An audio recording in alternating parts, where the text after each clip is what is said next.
أولا منورين جميعا، برضه العرب طبعا منورة بأهلها. الحقيقة في حاجتين عايز أتكلم فيهم، مش كلامي، والصديق العزيز أحمد نشأت بمر بأزمة وجلطة وهو في مستشفى المقاولين العرب. نتمنى من الجميع الدعاء له، هو شخص عزيز أعتقد. الحاجة الثانية أنا سعيد بلقاء الدكتور فوزي سعيد، سعدت بلقاء الدكتور الحقيقة. أنا بشكر الظروف اللي خلتني ألتقي بحضرتك.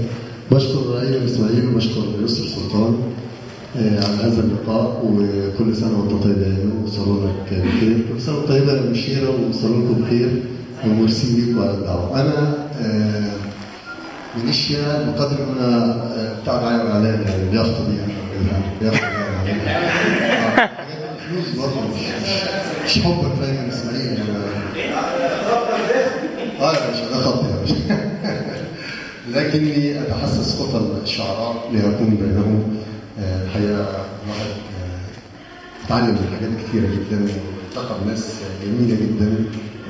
بسعد الحقيقه بلقائهم وجودهم بيننا. بعد الصورة شوية، بعد الصورة ازاي؟ هناك وقفت بي في الشوق عند نهاية الشوق.